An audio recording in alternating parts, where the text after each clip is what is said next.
Morning. This is a beautiful fall day in Virginia, and I thought we would take a few minutes here to go over some stretches that we like to do in our yoga classes. We especially like to do this for people who like to walk long distances or our runners. It's beneficial to everyone, but this is really good for those walkers and those runners. So you should have a strap handy. I prefer like an 8-foot or a 10-inch foot long strap. It's best, especially for people with long legs, but it gives you some leeway to play with that length. You can also use an old tie, just don't use the most expensive tie you can find. Some people like a block or even a blanket. So when we do this, you should be fairly warm, or do it right after a long walk or even a long run. Now we lay flat on the mat. You can get there however you want to. We're going to take the strap, and some people like to use a little loop at the end of the strap. I personally prefer the halfway point. So we never want to hold the strap down here. It causes a lot of tension. So when we hold that strap, we hold it loosely. We don't want a death grip. You'll notice I have my left foot on the mat, and I'm loosely holding the strap with my right hand, with both hands, and it's around my right foot. So a lot of people will try to, and I'm going to turn sideways so we can see a little better. So a lot of people like to bend the knee and pull back because they think they're getting something out of it. But if we can keep that leg fairly straight without locking the knee, then we're going to get much more out of that right hamstring. So like I said, we hold loosely. We're pushing the heel up. You'll notice you can see my foot really go up and my toes are coming down. That's going to give us much more stretch all the way down the back of the leg. You'll even get into that calf muscle and maybe even in the Achilles tendon.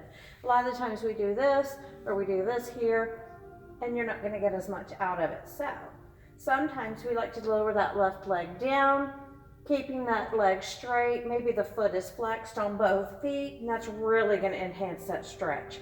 If today our hamstring is not happy with that, or our calf, then we just put that left foot back on the mat. So usually when I hold, stretches about 20, maybe 30 seconds. Just kind of relax. So you see how much of a loose grip I've got on this strap.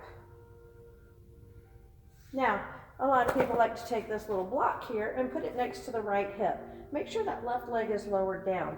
If we hold the strap in the right hand, we can let the right leg fall all the way over to the right side. So a lot of the times without that block there, we think that leg has to go all the way down, and that's not giving us anything because this left hip will pop up off the mat, and we're trying not to do that. You take away from that stretch. So a lot of times I tell people position this block where it needs to be.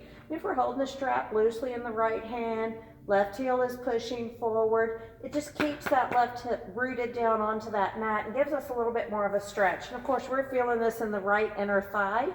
And you can use a blanket over the block if your leg wants to be up high or if your block is digging into you. So if we take the heel and push it to the right side, it's going to elongate, give us a little more stretch in that right inner thigh.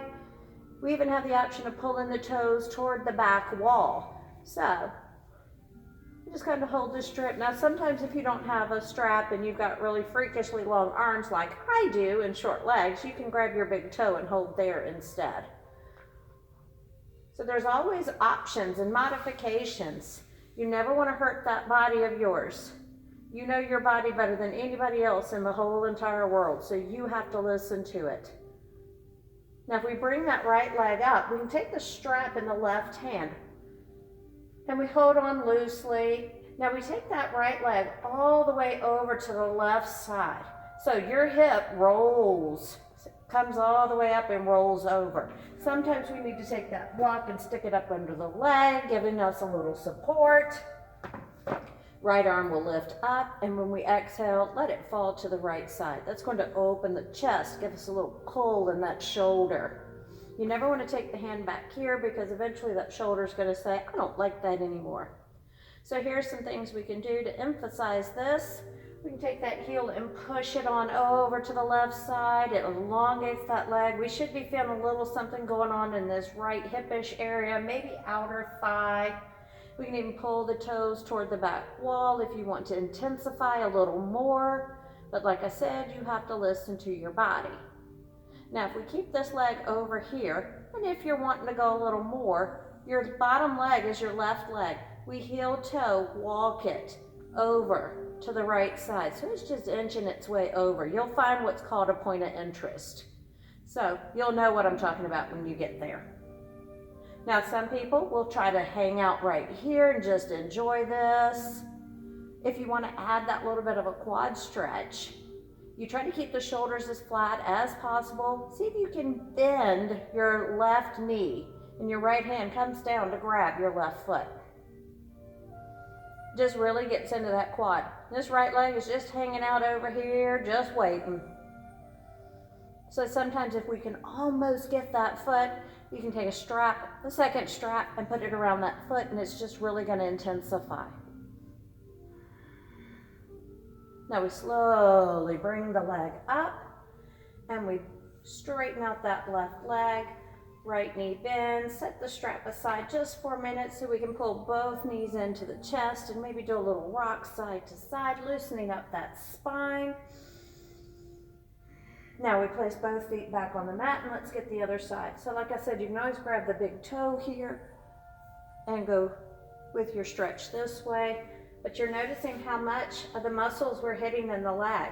Remember, heel pushes up, toes are coming down. I don't have a death grip. I'm just using that strap. I could let go of it anytime I wanted to. And the right leg can lower. See, we're keeping that hip down. Sometimes if it's up here, maybe we need to push that heel a little farther forward. It elongates, and some will even feel it in this right hip flexor. And of course, we can ease the toes back, but we're not trying to lock out this leg, even though we're keeping it straight. And sometimes we can do it with hands here and pull back. Just try to avoid right here because it makes us kind of bend that knee, and we're not trying to do that. Make sure we're always breathing slow, easy, relaxed. Then we hold that strap in left hand, and we can even put the block over here beside that left hip. Maybe we can do it without, maybe. Especially if we're pushing that right hip forward or right heel forward, that's going to help us keep that hip down instead of popping it up. Then we're not getting anything out of it. We're just tweaking that spine, and we don't want to do that. And I am still nursing an injury from that inner thigh, so I'm going to take it easy and stick the block back there. It just helps us relax that leg down. Enjoy that stretch. And of course, the heel can push to the left side. That gives us just a tad more. Maybe the toes go toward the back wall, and I'm still pushing the right heel forward to keep that leg nice and elongated.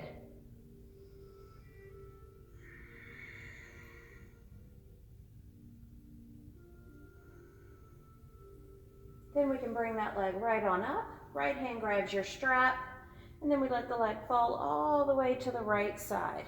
So remember, this side has a little more give into it, so it's easier for me to get the foot to come down, but you have options with that block. You've got all kinds of heights to the block. So if we're kind of nursing an injury here, then we need to use that block when needed.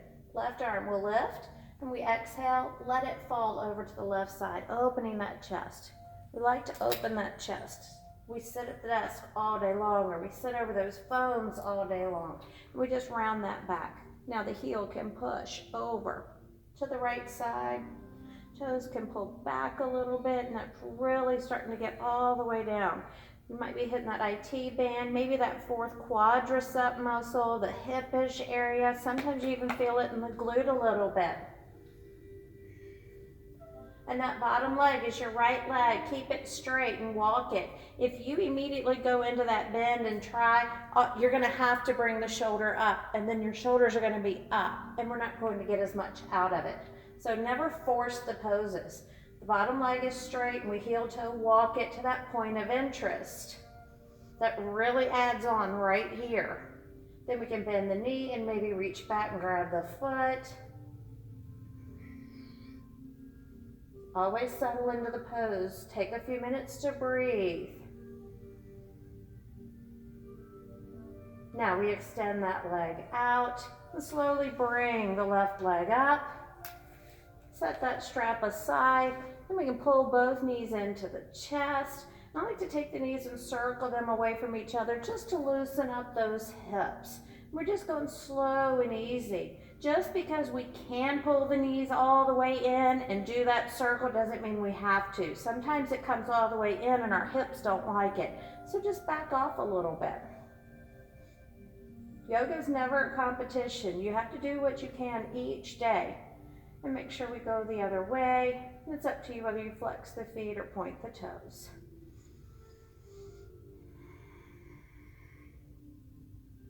Now we bring those knees back in. I'm just going to loosen up my spine a little bit, that lower back. Letting the knees fall to one side. Use that top hand and slowly push up to a comfortable seated pose. So we always do our little hip lift here, clearing out the sitting bones. Let the shoulders relax down the back.